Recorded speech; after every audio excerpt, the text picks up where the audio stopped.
ان الحمد للہ والصلاة والسلام علی رسول اللہ اما بعد اعوذ باللہ السمیع العلیم من الشیطان الرجیم من ہمزہ ونفخہ ونفثہ بسم اللہ الرحمن الرحیم وما اصابکم من مصیبت فبما کسبت ایدیکم ویعفو عن کثیر۔ محترم ناظرین اور معزز سامعین، اصلاح میڈیا کے پلیٹ فارم سے بندہ ناچیز حافظ ابو یحییٰ ایک دفعہ پھر آپ کی خدمت میں حاضر ہے۔ جیسا کہ آپ احباب جانتے ہیں کہ کرونا وائرس نے پوری دنیا میں تباہی مچا رکھی ہے۔ ہمارے ملک اور وطن عزیز پاکستان میں بھی کرونا وائرس داخل ہو چکا ہے، تو اس حوالے سے کچھ گزارشات شاید میں نہ ہی کرتا،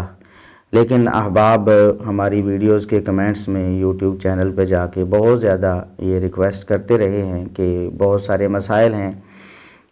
کرونا وائرس کے تناظر میں جن پر آپ ضرور روشنی ڈالیں، تو ان کے بار بار اصرار کی وجہ سے میں مجبور ہوا ہوں کہ چند ایک گزارشات آپ کے سامنے رکھوں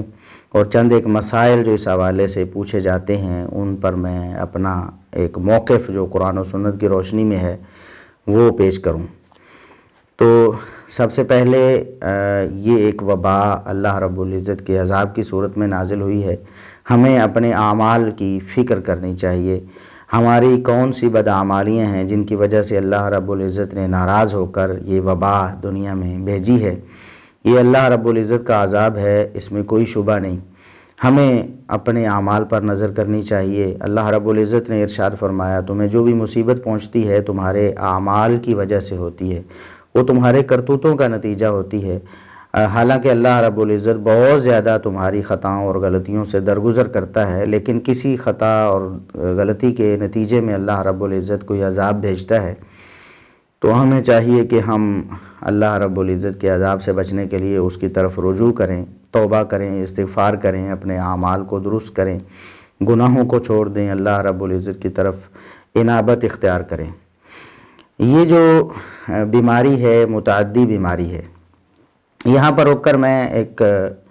عرض کرتا چلوں کہ اگر آپ ہماری ویڈیوز کو سمجھتے ہیں کہ اس سے کوئی ان سے فائدہ ہو رہا ہے، ہمارا یہ جو چینل ہے یہ لوگوں کی اصلاح کا سبب بن رہا ہے،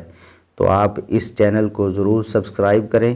ہمارے دو یوٹیوب چینل ہیں، اصلاح میڈیا کمپلیٹ لیکچرز اور اصلاح میڈیا شارٹ کلپس۔ ان دونوں یوٹیوب چینلز کو آپ سبسکرائب کریں، ویڈیوز کو شیئر کریں، لائک کریں، کمنٹس میں اپنی آراء دیں۔ آپ کی آراء کی بنا پر ہی آج یہ لیکچر میں ریکارڈ کروا رہا ہوں، ورنہ میں سمجھ رہا تھا کہ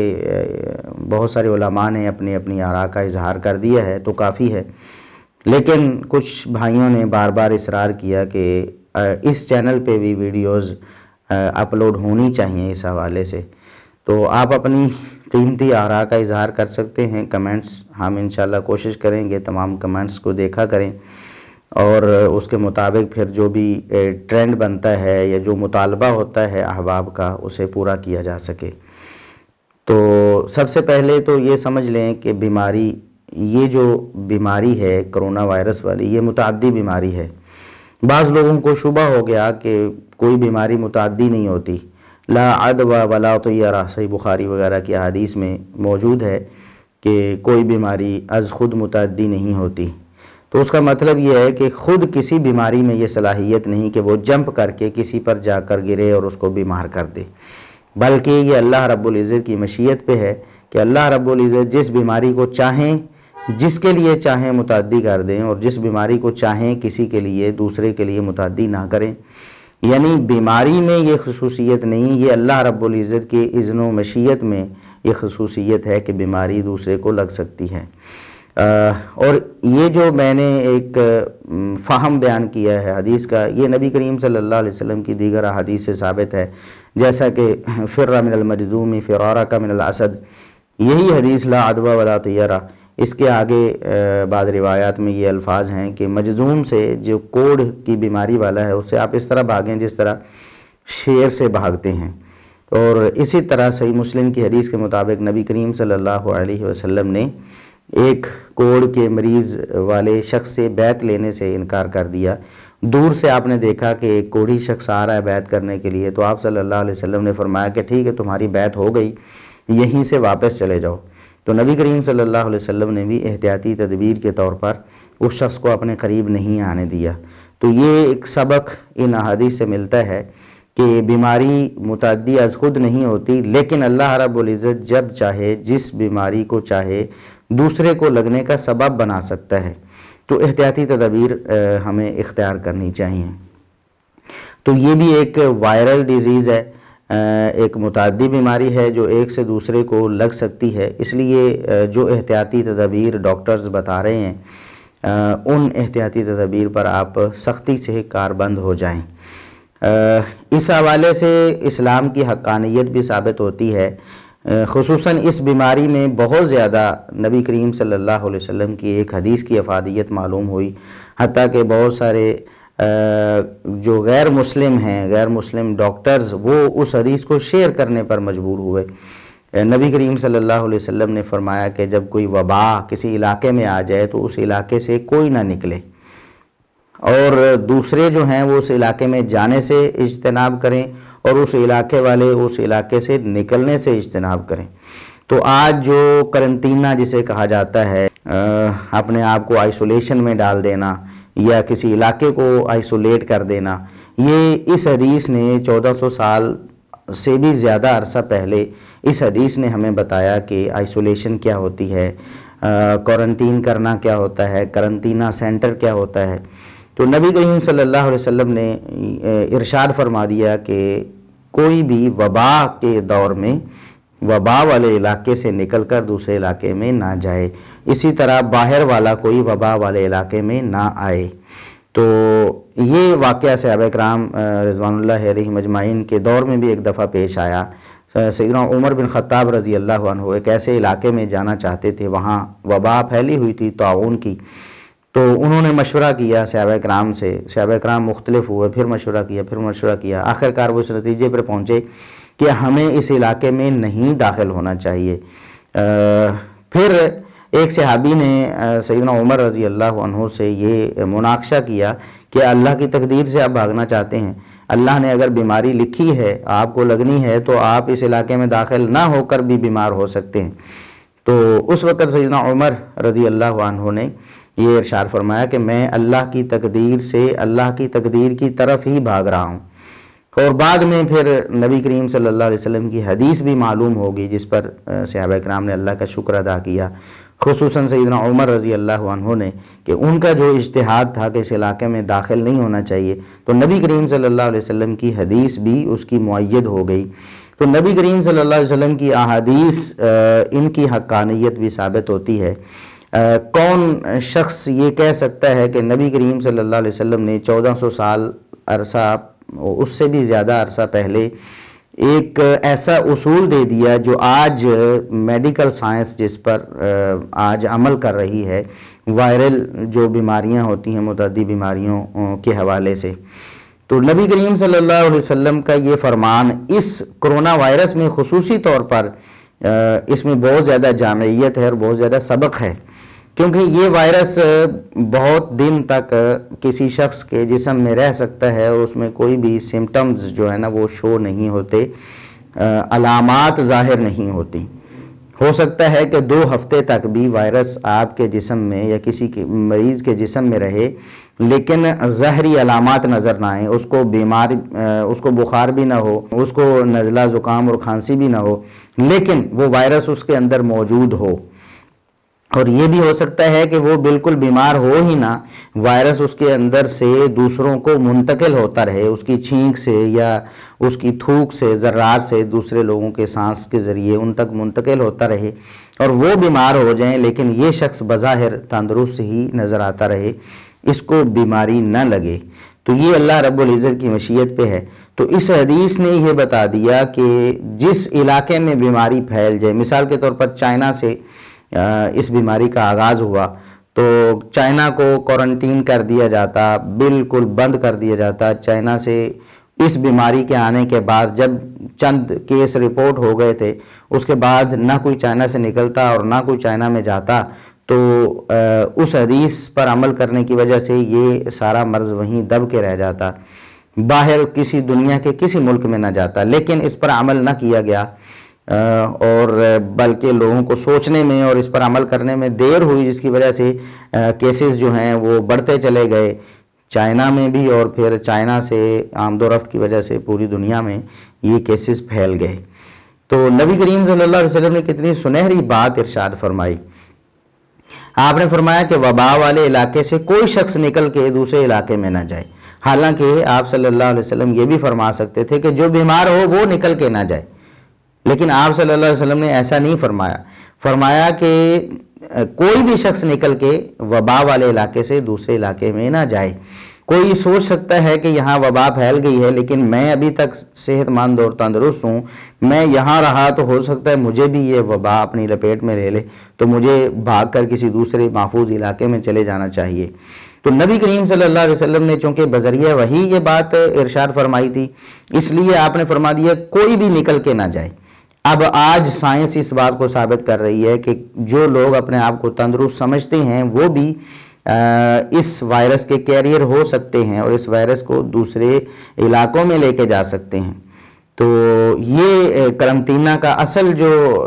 طریقہ کار ہے وہ حدیث نے بتایا ہے کہ کوئی چاہے تندرست بھی ہو اس علاقے سے نکل کے دوسرے علاقے میں نہ جائے، کیونکہ وہ بھی اس وائرس کو اپنے ساتھ اٹھا کے دوسرے علاقے میں لے جا سکتا ہے، اور خود تو اپنی امیون سسٹم کی وجہ سے، قوت مدافعت کی وجہ سے اس بیماری سے بچا رہ سکتا ہے، لیکن دوسروں تک اس بیماری کو منتقل کرنے کا سبب بن سکتا ہے۔ تو نبی کریم صلی اللہ علیہ وسلم کی حدیث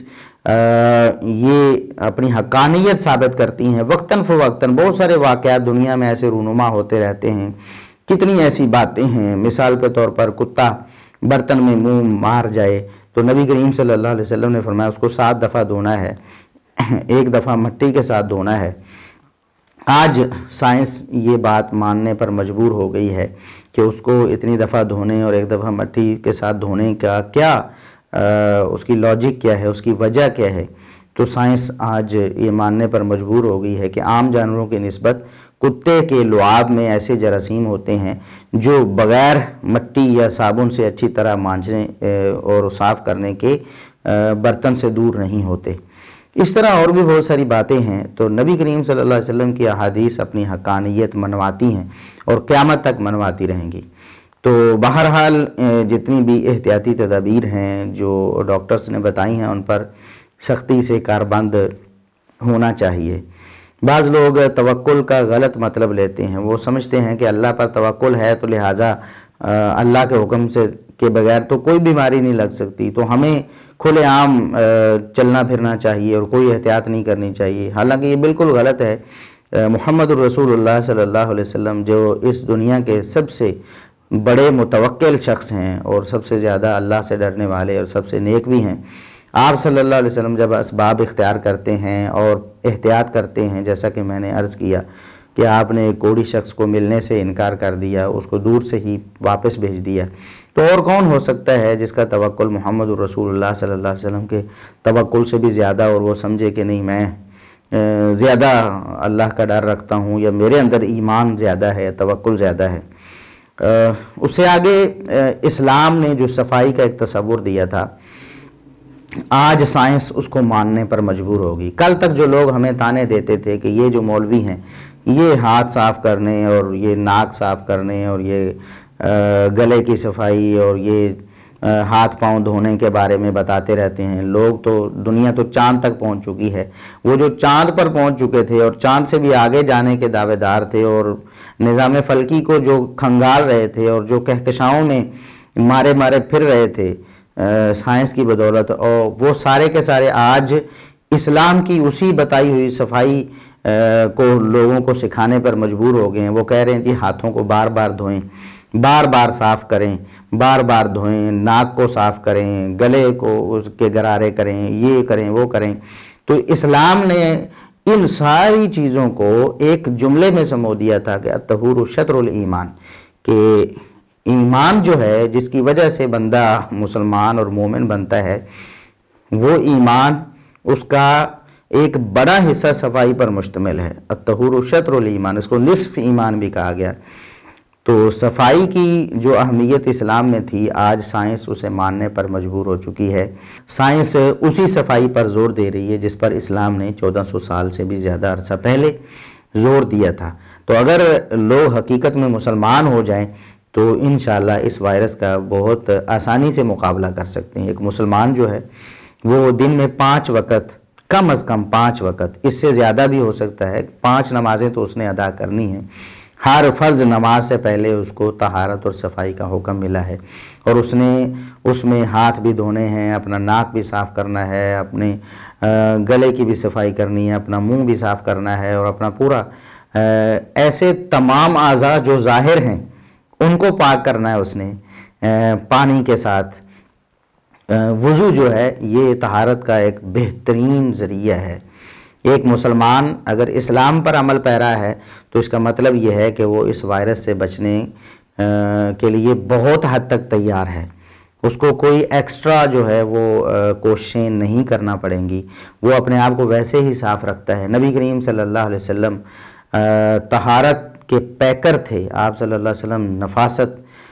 کے پیکر تھے، آپ صلی اللہ علیہ وسلم چھوٹی چھوٹی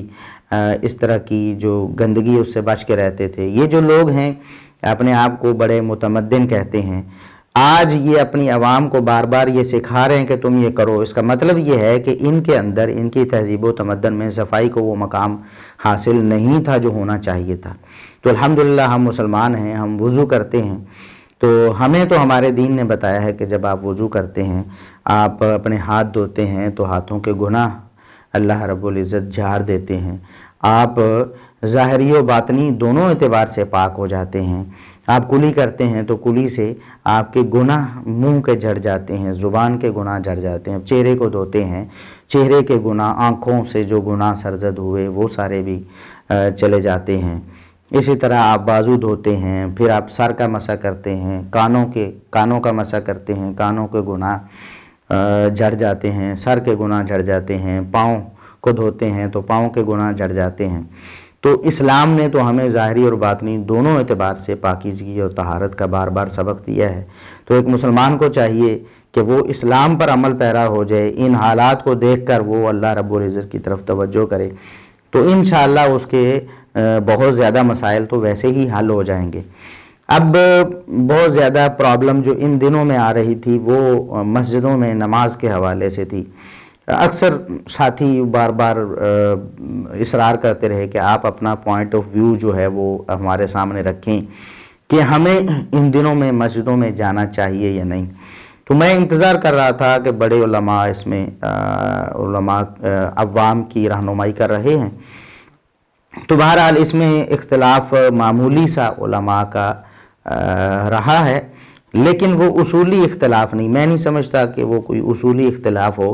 ایک معمولی سا، ایک فرعی سا اختلاف رہ گیا ہے۔ اکثر علماء نے یہ فیصلہ کر لیا ہے کہ جو بوڑھے لوگ ہیں، یہ 50 سال کی عمر سے زیادہ کے لوگ ہیں، یا جو کھانسی نزلہ زکام وغیرہ میں مبتلا لوگ ہیں، وہ مسجدوں میں نہ جائیں، کیونکہ خدشہ ہے کہ ان کی وجہ سے آگے دوسرے لوگ افیکٹ ہو سکتے ہیں۔ تو یہاں پر کچھ علماء نے یہ بھی کہہ دیے ہے کہ تمام لوگ جو ایسے بظاہر صحت مند نظر آتے ہیں، ہو سکتا ہے ان میں سے بھی بہت سے لوگوں میں یہ وائرس موجود ہو، جیسا کہ میڈیکل سائنس بھی بتا رہی ہے کہ ایسے لوگ موجود ہو سکتے ہیں جو بظاہر تندرست نظر آتے ہیں، یا ان کے اندر کوئی علامت بیماری کی نظر نہیں آتی، لیکن وہ کرونا وائرس سے افیکٹڈ ہوں، تو ان کی وجہ سے دوسرے لوگ جو افیکٹ نہیں ہوئے وہ بھی متاثر ہو سکتے ہیں۔ لہٰذا ان دنوں میں اگر یہ کر لیا جائے کہ مسجدوں میں نمازیں ہوتی رہیں، اذانیں بھی ہوں، اقامتیں بھی ہوں، نمازیں بھی ہوں، وہ اس طرح کہ وہ لوگ جو مسجد سے متعلقہ ہیں، مطلب امام صاحب ہیں، خطیب صاحب ہیں، مؤذن ہیں، خادم ہیں، بہت ساری مسجدوں میں کئی ایک لوگ کام کرنے والے ہوتے ہیں بڑی مسجدوں میں، تو وہ ان مسجدوں کے اندر رہتے ہیں جس طرح ہمارے گھر ہیں، مسجد ان کا گھر ہوتی ہے کیونکہ وہ اس میں ہمیشہ رہتے ہیں، تو وہ اسی طرح مسجدوں میں موجود رہیں، اذانیں بھی ہوتی رہیں، اقامتیں بھی ہوتی رہیں، اور وہ جو چند لوگ ہیں، 3 4 لوگ، 5 لوگ، وہ یا امام صاحب کا گھر ساتھ ہی ہوتا ہے تو ان کے گھر والے جو ان کے بچے ہیں وہ بھی جو بڑے ہیں وہ مسجد میں آ کر نماز ادا کریں گے۔ تو نمازوں کا سلسلہ، مسجدوں کا سلسلہ چلتا رہے، مسجدیں بالکل بند نہ ہوں، ایسا نہ ہو کہ مسجدوں میں تالے پڑ جائیں۔ اس سے بہت بہتر یہ ہے کہ یہ چند لوگ مسجد میں اپنی اذان کہیں، جماعت کروائیں، اور باقی لوگ جو ہیں وہ ایک عذر شرعی کی بنا پر، کیونکہ بیماری کے پھیلنے کا خدشہ ہے، اور چونکہ دیگر علماء نے بھی بہت سے لوگوں کو اجازت دے دی ہے، جو بڑی عمر کے ہیں، جو بچے ہیں وہ نہ آئیں۔ اسی طرح کھانسی نزلہ زکام والا، ہر کھانسی نزلہ زکام والا تو کرونا وائرس سے افیکٹڈ نہیں ہوتا، لیکن اسے بھی انہوں نے کہا کہ وہ مسجد سے پیچھے رہ سکتا ہے۔ تو باقی رہ گئے ایسے لوگ جو بظاہر تندرست ہیں، لیکن ہو سکتا ہے ان کے اندر بھی کرونا وائرس کے جراثیم موجود ہوں جو دوسروں کو منتقل کرنے کا سبب بن سکتے ہوں۔ تو لہٰذا ایسے لوگ جو مسجد کے اندر رہتے ہیں، وہ مسجد ان کا گھر ہے، وہ مسجد میں رہیں اور مسجد کی آباد کاری کا سبب بنتے رہیں جس طرح وہ پہلے بنے ہوئے تھے۔ تو جب تک یہ مسئلہ حل نہیں ہوتا، اس وائرس پر قابو نہیں پایا جاتا، اس وقت تک باقی لوگ اپنے گھروں میں نمازیں ادا کریں، اور نماز کی جب اذان دی جائے تو الا صلو فی الرحال، جس طرح بارش وغیرہ کے موقع پہ کہا جاتا ہے کہ لوگوں کو آنے میں دقت ہوگی، لوگ پریشانی میں مبتلا ہو جائیں گے، اس لیے انہیں کہا جاتا ہے کہ گھروں میں نماز ادا کر لو۔ یہ وائرس کی پریشانی تو بارش وغیرہ کی پریشانی سے ہزار بلکہ لاکھ گنا بہت زیادہ بڑی پریشانی ہے، اس لیے لوگ اپنے اپنے گھروں میں نمازیں ادا کریں، گھر میں اپنے بیوی بچوں کے ساتھ باجماعت نماز پڑھنے کا بندوبست بنائیں، اور اللہ رب العزت کا ذکر کریں، قرآن کریم کی تلاوت کریں، اور زیادہ سے زیادہ اپنے گناہوں پر شرمسار ہو کر اللہ سے معافی مانگیں۔ انشاءاللہ یہ ہمارے گناہوں کی معافی کے ساتھ ہی یہ وبا ہم سے ٹل جائے گی۔ تو یہ ایک ایسا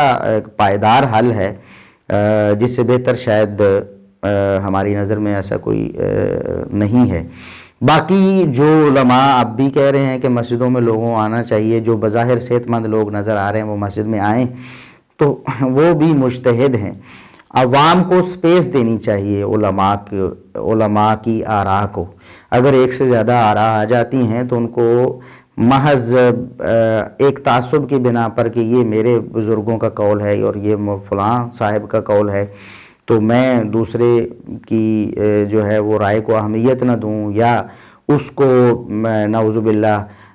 غلط کار کہہ دوں، یا اس کے خلاف میں تانا زنی شروع کر دوں، تو یہ بالکل درست نہیں ہے۔ علماء کی آراء کا، علماء کو آپس میں بھی احترام کرنا چاہیے، اور عوام کو تو بالاولیٰ سب علماء کی رائے کا احترام کرنا چاہیے۔ اگرچہ دلیل کی بنا پر وہ کسی ایک رائے کو اختیار کرے گا، لیکن دوسرے علماء کی اہانت نہ کرے۔ تو جتنے بھی علماء کی جتنی بھی آراء ہیں ساری ہمارے لیے قابل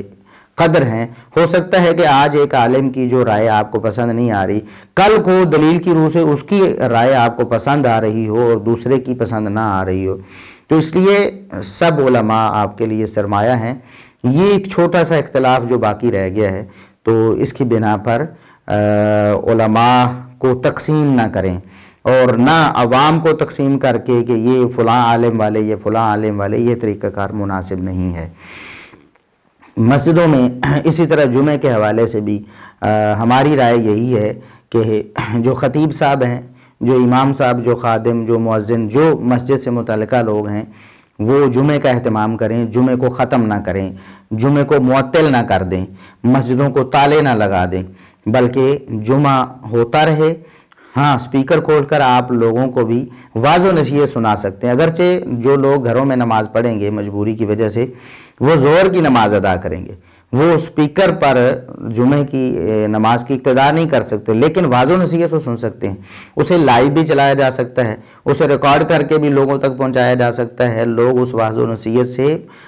بے پرواہ نہ ہوں، اس کو تلاش کر کے سنیں، یا سپیکر کے ذریعے سن لیں، یا لائیو سیشن سن لیں، یا ریکارڈڈ سن لیں۔ علماء کی واعظ و نصیحت اس سے وہ بے پرواہ نہ ہوں، لیکن اپنے گھروں میں باقی لوگ ٹھہر جائیں۔ اب یہ دیکھ لیں آپ کے سندھ حکومت نے نوٹیفیکیشن جاری کر دیا ہے۔ آج جمعہ تھا تو سندھ حکومت نے مسجدوں کو بند کر دیا، جمعہ نہیں ہونے دیا، یا مسجدوں میں جمعہ اس صورت میں ہونے دیا کہ 3-4 لوگ جمعہ ادا کر لیں اور باقی اپنے گھروں میں ادا کریں۔ تو میرے خیال میں اب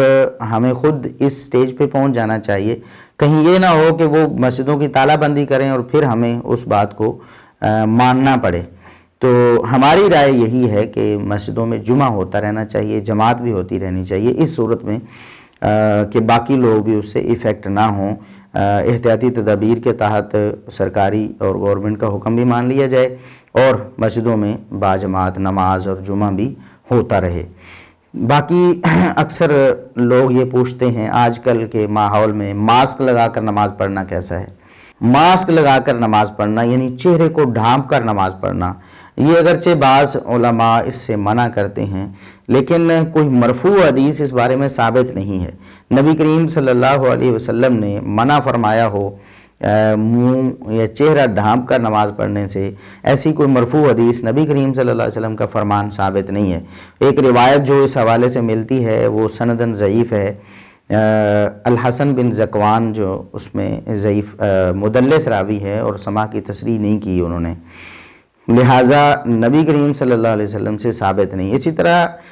صحابہ کرام سے بھی کوئی اس طرح صراحتاً منع کرنا چہرہ ڈھانپ کر نماز پڑھنے سے وہ ثابت نہیں ہے۔ البتہ موطا امام مالک میں سالم جو تابعی ہیں، عبداللہ بن عمر رضی اللہ عنہما کے بیٹے ہیں، وہ پسند نہیں کرتے تھے کہ کوئی شخص چہرہ ڈھانپ کر نماز پڑھ رہا ہو۔ اگر کوئی شخص چہرہ ڈھانپ کر نماز پڑھ رہا ہوتا تو وہ سختی سے اس کے چہرے سے وہ چادر یا چیز جو کپڑا تھا اس کو ہٹا دیا کرتے تھے۔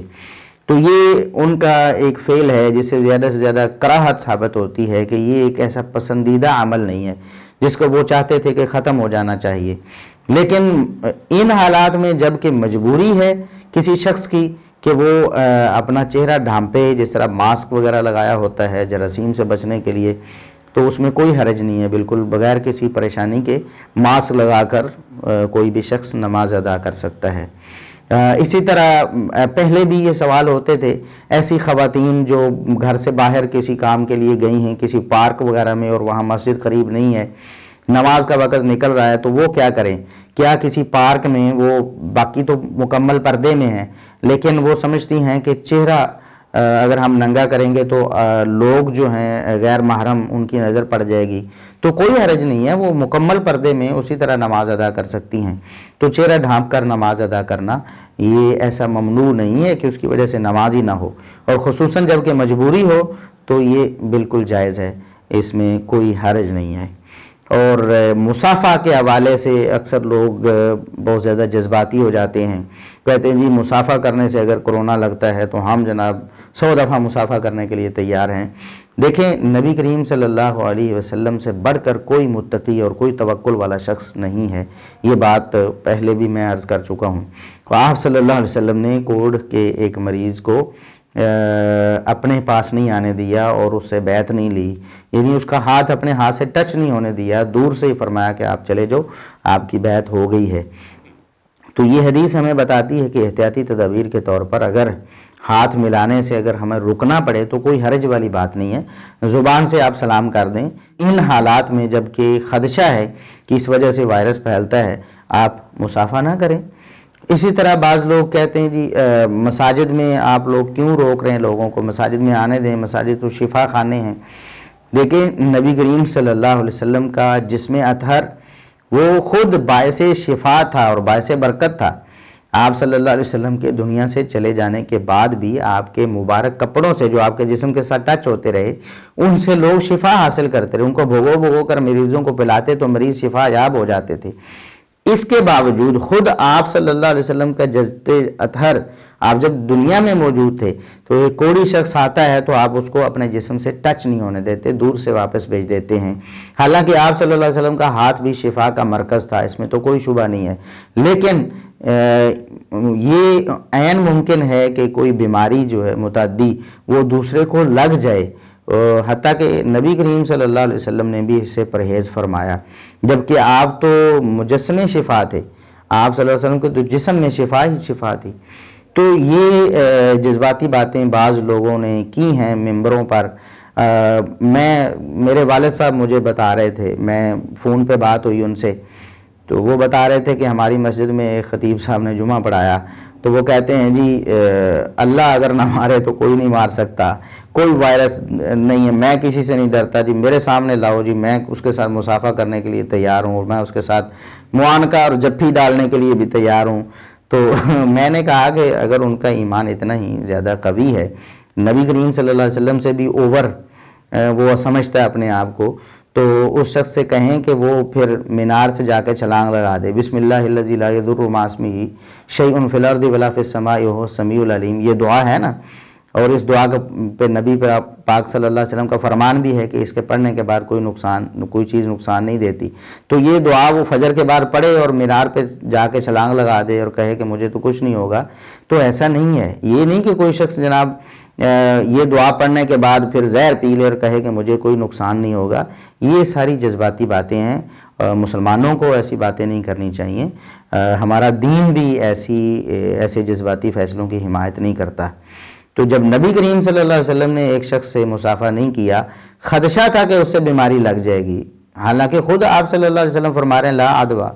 کوئی بیماری از خود متعدی نہیں ہو سکتی، اللہ کے حکم کے بغیر نہیں متعدی ہو سکتی۔ کوئی شخص سے بھی آپ ٹچ کر لیں گے تو ضروری نہیں ہے کہ آپ کے اندر اس کا وائرس ضرور منتقل ہوگا، یہ تو اللہ رب العزت کی مشیت پہ ہے، لیکن اس کے باوجود آپ صلی اللہ علیہ وسلم نے دور سے ہی اس شخص کو واپس بھیج دیا۔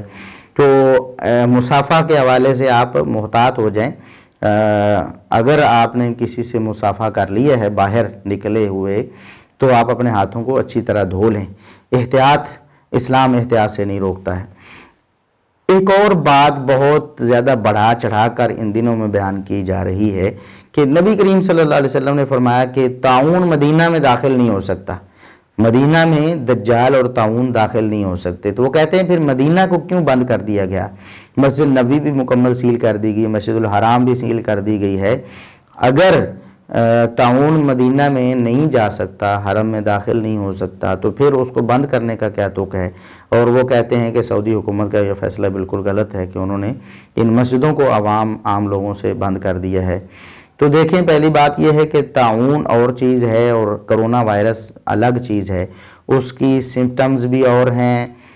اس کے اسباب بھی اور ہیں، اور اس کے اسباب، اس کے وائرل ہونے کے طریقے بھی اور ہیں، اس کے وائرل ہونے کے طریقے بھی اور ہیں۔ یہ صاف لفظوں میں بات اگر کہیں تو طاعون اور یہ کرونا وائرس یہ دو الگ الگ بیماریاں ہیں۔ طاعون کے بارے میں تو صحیح مسلم میں حدیث موجود ہے، طاعون مدینہ میں داخل نہیں ہو سکتا، لیکن کرونا وائرس کے بارے میں ایسی کوئی گارنٹی محمد الرسول اللہ صلی اللہ علیہ وسلم نے نہیں دی ہے، لہٰذا یہ ایسے بے تکا اعتراض ہے جی طاعون مدینہ میں نہیں آ سکتا تو پھر یہ کیوں۔ ایک اور بات جو آج کل پوچھی جا رہی ہے کہ طاعون کی وجہ سے فوت ہونے والا تو شہید ہے، نبی کریم صلی اللہ علیہ وسلم نے بتایا ہے۔ یاد رکھیں کہ ہر شخص جو بھی طاعون کی بیماری سے فوت ہو جائے یا ان بیماریوں یا ان عوارض سے فوت ہو جائے جن کے بارے میں شہادت کی خوشخبری دی گئی ہے، تو ہر شخص کو وہ یہ شہادت نہیں حاصل ہونے والی۔ سب سے پہلے تو عقیدہ توحید ہو، اور دوسرے نمبر پر سنت رسول کا اتباع ہو، اللہ اور اس کے رسول صلی اللہ علیہ وسلم کی بات ماننے والا، اللہ سے ڈرنے والا شخص ہے، نمازی ہے، پرہیز کرنے والا ہے گناہوں سے۔ اب اگر اس کی وفات طاعون کی وجہ سے ہو گئی تو انشاءاللہ اسے اللہ رب العزت شہادت نصیب فرمائیں گے۔ یہ نہیں کہ عقیدے میں شرک ہے اور اعمال میں بدعات ہیں اور اللہ رب العزت کی نافرمانیوں میں لتھڑا ہوا ہے اور وہ سمجھتا ہے کہ طاعون سے مر جائے گا تو شہید ہو جائے گا۔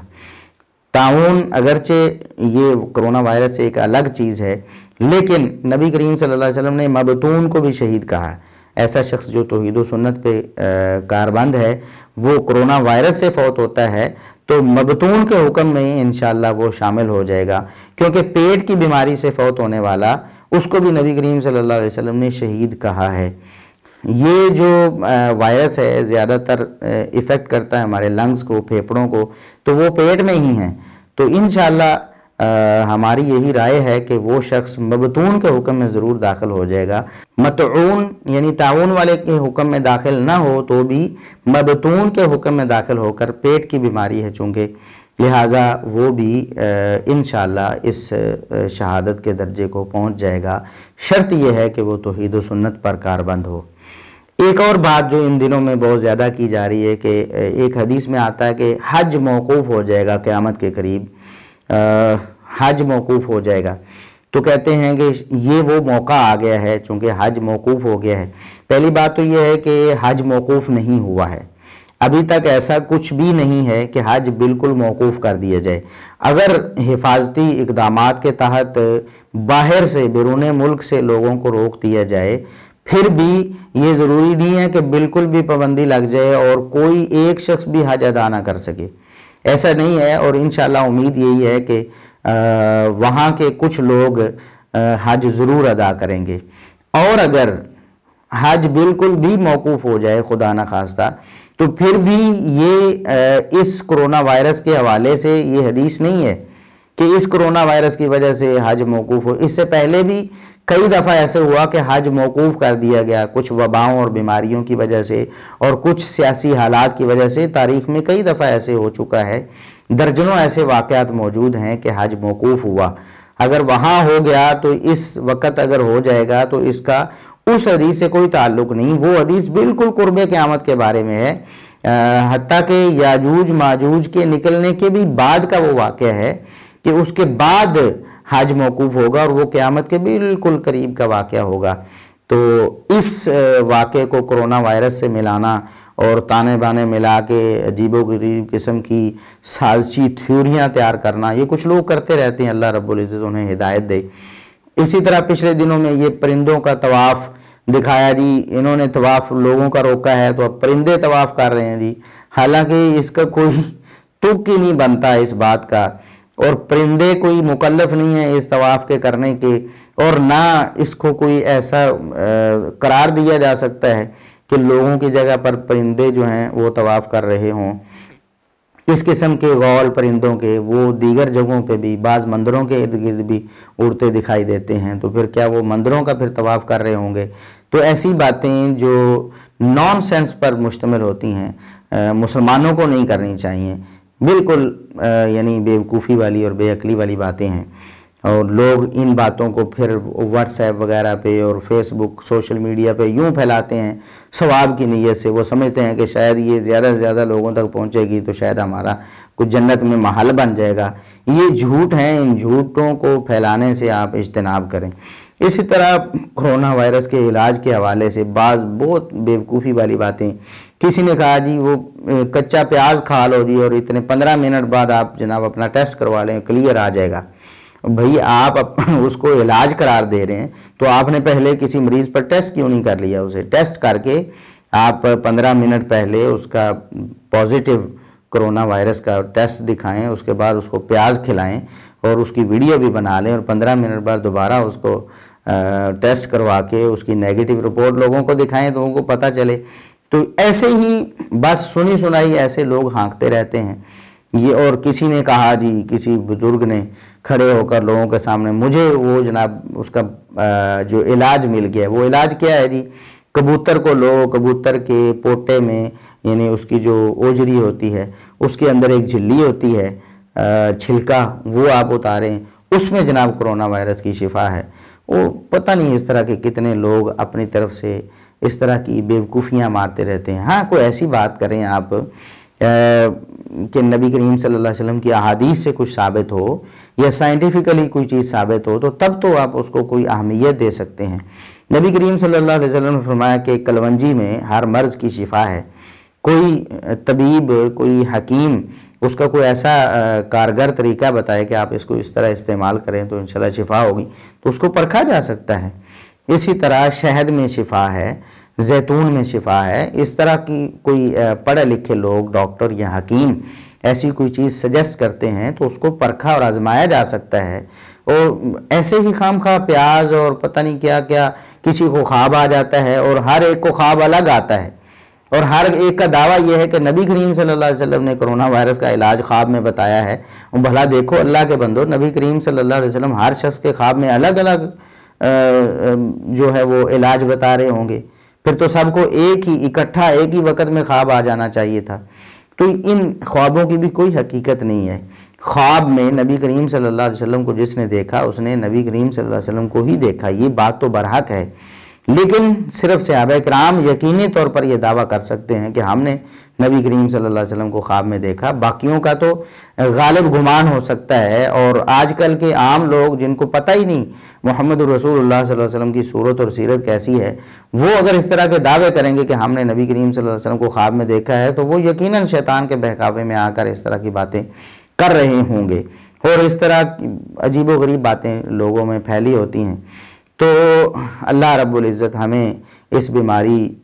کے خلاف قوت مدافعت سے نوازے، اللہ رب العزت مسلمانوں کو اس بیماری سے محفوظ رکھے، جو مسلمان مبتلا ہو چکے ہیں اللہ رب العزت ان کو مکمل شفا عطا فرمائے، اور جو توحید و سنت پر کاربند لوگ اس بیماری میں فوت ہو گئے ہیں یا جو ہونے والے ہیں، اللہ رب العزت انہیں شہادت کی سعادت نصیب فرمائے، اور مسلمانوں کو ان مواقع پہ اللہ رب العزت اپنی طرف رجوع کرنے کی توفیق عطا فرمائے۔ یہ جو واقعات اس طرح کی وبائیں ہیں، پوری دنیا کو جھنجھوڑ، پوری دنیا کی ٹیکنالوجی، پوری دنیا کی میڈیکل سائنس کی جو ترقی ہے وہ ساری کی ساری ادھوری رہ گئی ہے، اور اب اللہ رب العزت کی طرف رجوع کرنے کے سوا کوئی چارہ نہیں ہے۔ بڑے بڑے ملکوں کے بڑے بڑے منصب اور عہدے والے، ان کے وزیر اعظم اور ان کے صدر جو ہیں وہ بلک رہے ہیں اور سسک رہے ہیں، کہتے ہیں کہ ہم نے زمین کے تمام اسباب اختیار کر لیے ہیں، اب ہمیں آسمانوں سے کوئی مدد کی امید ہے۔ اللہ رب العزت ہماری بدعمالیاں ان سے صرف نظر فرمائے، اللہ رب العزت ہمارے اعمال کو نہ دیکھے، اللہ رب العزت اپنی رحمت کی طرف توجہ کر کے ہمیں اس مصیبت سے نجات عطا فرمائے۔ اللہ رب العزت ہمیں ایمان اور سلامتی والی زندگی نصیب فرمائے۔ اللہ رب العزت ہمیں جب موت دے تو ہمیں ایمان پر شہادت کی موت نصیب فرمائے، اور اللہ رب العزت آخرت میں نبی مکرم صلی اللہ علیہ وسلم اور آپ کے پاک باز صحابہ اور اہل بیت کے ساتھ ہمارا حشر کرے۔ وآخر دعوانا ان الحمد للہ رب العالمین۔